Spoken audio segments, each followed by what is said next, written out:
Merci pour la question. En fait, je suis intéressé par l'histoire depuis l'école primaire. Je me rappelle encore des cours de sciences humaines. J'étais fasciné de voir donc l'habitat des ancêtres, les transports et tout ça, comment ça fonctionnait versus aujourd'hui.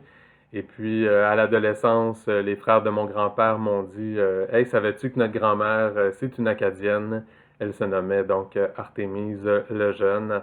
Et oui, la même famille, donc le chanteur Pascal Lejeune, notre Tommy Young. Alors voilà, donc ce n'est pas juste depuis 6 ans que je m'intéresse à l'histoire acadienne, mais depuis très longtemps. Et en 99, un de mes amis qui voyait tout ce que je faisais m'a dit Et pourquoi tu n'écrirais pas donc des livres au lieu de conserver tout ça dans des cartables? Alors je me suis mis à compiler, et puis j'ai commencé donc à écrire mon tout premier livre sur l'histoire de la famille acadienne des Lejeune d'Ibriard, et ensuite, bien évidemment, toute la collection que vous connaissez, donc a été euh, éditée donc par la suite. Voilà. Merci.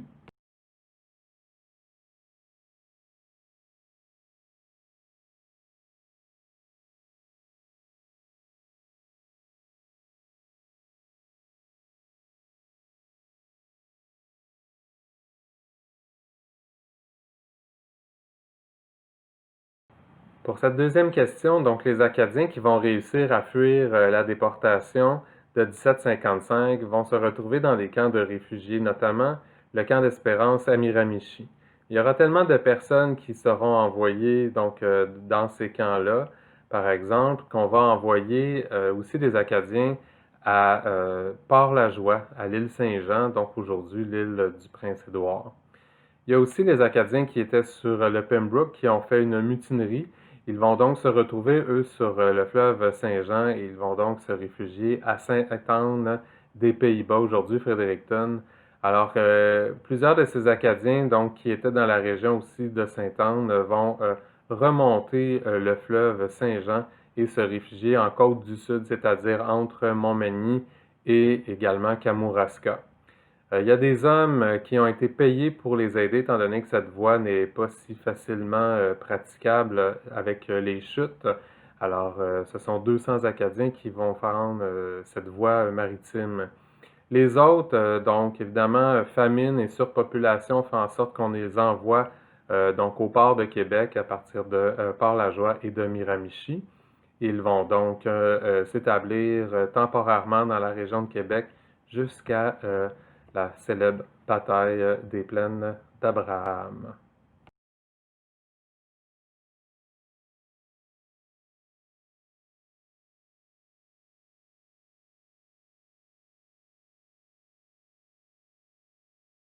Pour la troisième question, évidemment, accueillir des réfugiés, c'est aussi complexe aujourd'hui que ça l'était au 18e siècle, et d'autant plus que nous sommes dans un contexte de la guerre de conquête.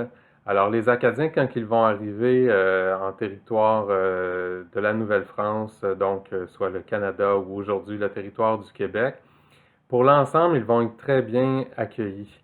Toutefois, les Canadiens ont peur. Ils ont peur puisque ils ont entendu dire que les Acadiens, leur maison avait été brûlée, qu'ils avaient été déportés, et ils craignent eux aussi que ce soit leur sort. Alors, mais on va les cacher, on va les aider. C'est rare dans la littérature qu'on voit des Canadiens se plaindre, mais il y a quelques textes qu'on peut trouver. Ils se retrouvent également dans mon livre.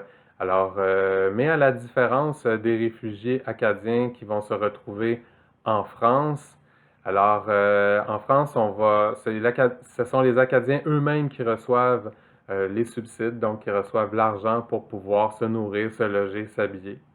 La différence donc avec ici, donc au Canada à l'époque, ce sont les Canadiens qui reçoivent les Acadiens qui, eux, recevront l'argent pour pouvoir les nourrir, les loger, les vêtir. Donc, il y a eu une histoire trouble avec au moins une famille ou deux, bref, qui se retrouvaient dans la même maison.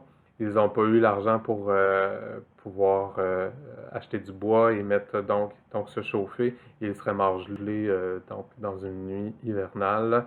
Mais tout ça, vous retrouverez dans mon livre.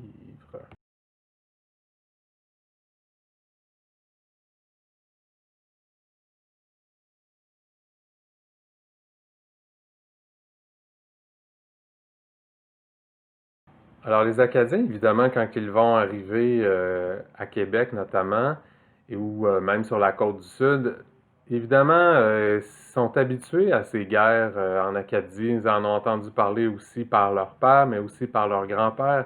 L'Acadie a été souvent donc attaquée par l'Angleterre, la Grande-Bretagne, et évidemment, ils vont ensuite se dire, bon, la paix va revenir et la vie va continuer.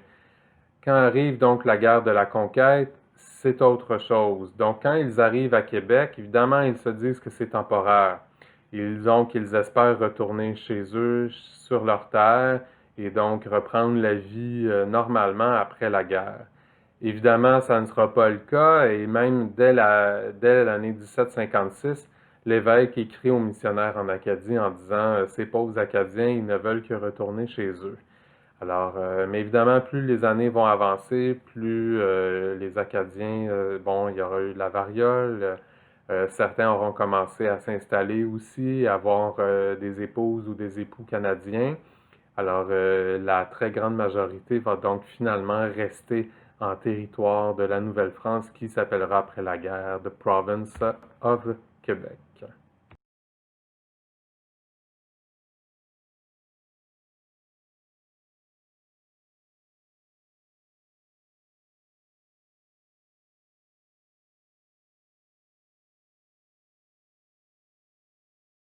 Pour les passagers du Pembroke, la très grande majorité va rester donc au Québec.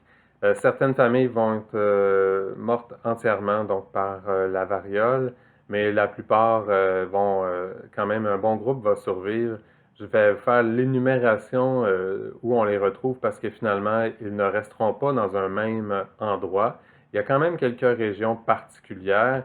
Alors, on va les retrouver à Kamouraska, Cap-Saint-Ignace, Lillet, Sainte-Croix-de-Lotbinière, à Lotbinière, à Saint-Joachim, Charlesbourg, Deschambault, Cap-Santé, Château-Richer, la région donc de Saint-Grégoire, Bécancour, Yamachiche, Masquinongé, Batiscan, Louisville, Yamaska, Saint-Pierre-les-Béquettes, Champlain également. Ensuite, Sorel, Saint-Charles-sur-Richelieu, Saint-Antoine-sur-Richelieu, Saint-Luc, près de Saint-Jean-sur-Richelieu aujourd'hui. Saint-Athanas, Saint-Clément-de-Beauharnois, l'Assomption, Saint-Jacques, donc dans la Nodière, mais également à Carleton. Alors, les gens du Pembroke se sont retrouvés un peu partout sur le territoire québécois.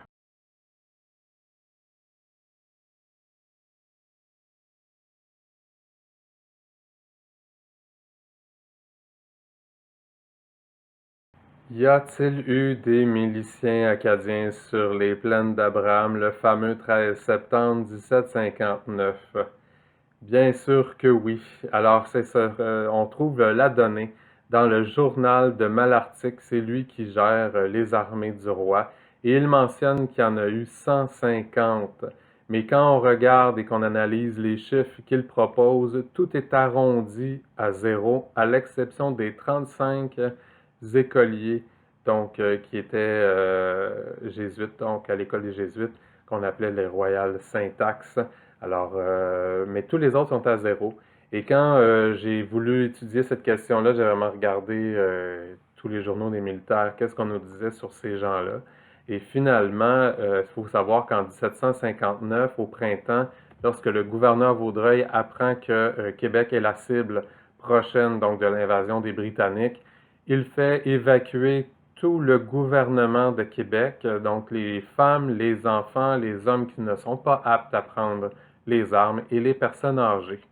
Alors, quand on suit le déplacement de cette population-là, dont les réfugiés acadiens, il reste 156 garçons, hommes, donc aptes à servir, âgés de 15 ans à 70 ans.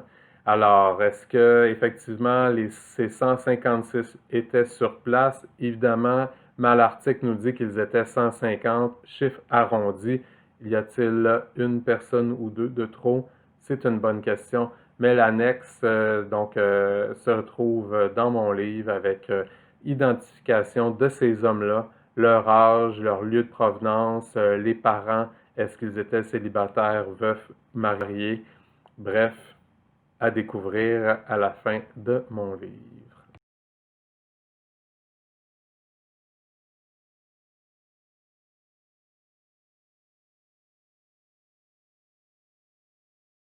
Oh là, avec cette question-là, j'aurai tous les descendants acadiens sur le dos. Y a-t-il une capitale acadienne du Québec? Bien non, parce que évidemment, des Acadiens, il y en a partout maintenant, mais depuis 1759, ils se sont répartis un peu partout. Évidemment, il y a des zones qui sont plus fortes en proportion de descendants acadiens. Si on prend donc la région de Saint-Grégoire, village fondé par les Acadiens qui maintenant est fusionné à Bécancour, alors, vous avez vraiment, dans toute cette région-là, plein de gens qui ont des origines acadiennes, dont évidemment ceux qui portent encore le nom de famille. Ensuite, dans la Nouvelle-Acadie, donc dans la Nodière, évidemment, on a Saint-Jacques, mais en tous les petits villages autour, Saint-Alexis, il y a vraiment plein d'endroits comme ça. Euh, si on poursuit ensuite, évidemment, dans la région du Richelieu, alors évidemment, il y a eu ce qu'on a appelé l'Acadie. Maintenant, ce village-là est fusionné à Saint-Jean-sur-Richelieu. C'est aussi donc un endroit où des Acadiens venus, par exemple, après la guerre, sous l'œuvre de Murray, vont fonder ce village-là. Mais si ensuite on regarde tout le développement au 19e siècle, on aura tous ces Acadiens qui vont se rendre à l'île d'Anticosti sur la côte nord, fonder Havre-Saint-Pierre, Natashquan. Par la suite, au 20e siècle, tous ceux qui vont venir du Nouveau-Brunswick, donc de la péninsule acadienne notamment, pour aller travailler dans l'industrie forestière à Kenogami, donc dans le lac Saint-Jean. Alors, est-ce qu'il y a un endroit où il y a plus d'Acadiens qu'une autre? Non, mais le Québec est rempli un peu partout. Il s'agit de consulter la page de la Coalition des organisations acadiennes du Québec pour le découvrir. Merci.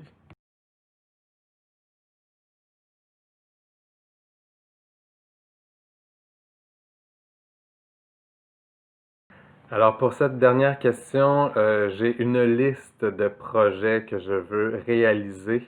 Alors, la COVID, par exemple, a mis un frein, du moins à mon prochain projet qui était sur effectivement encore la déportation, qui était en fait la suite d'une petite caddie en Martinique. Cette fois-ci, ce sera donc sur Saint-Domingue. Alors, j'ai suivi les Acadiens qui ont quitté la Nouvelle-Angleterre, mais aussi la France pour aller s'établir à Saint-Domingue. Évidemment, il faudra attendre puisque la COVID fait en sorte que je n'ai pas accès à certaines bibliothèques et des fois l'accès aux archives, c'est complexe aussi à cause de la COVID. Donc, tout doit se faire virtuellement. Alors, le projet, il est en pause parce qu'effectivement, il va falloir que je me rende sur place, mais il est quand même bien avancé. Mais il faudra attendre 2022 pour ce projet-là. Pour 2021, alors j'ai laissé de côté un peu l'espace-temps de la déportation pour me concentrer sur la fondation. Alors je me suis intéressé à la colonisation donc de l'Acadie de 1632 à 1654. Alors je regarde vraiment tout ce qui a été écrit, les hypothèses qui ont été émises. Des fois ces hypothèses-là ont été prises comme des faits. Et puis, je confronte avec de nouvelles sources, avec les anciennes également. Mais aussi, je me suis beaucoup intéressé à la question de la population. Comme vous le savez, c'est aussi une passion pour moi de comprendre plus les personnes en lien avec les faits. Alors, pour la fondation, évidemment, on sait qu'on a amené 300 personnes en premier en 1632, mais en 1641, des données nous disent qu'il restait seulement 120 colons français et une quarantaine de soldats. Alors, qui sont ces gens-là? Je me intéresse donc à cette question-là. Alors, vous devrez attendre en 2021 pour savoir le résultat donc, de ma recherche. Merci et bon salon tout le monde.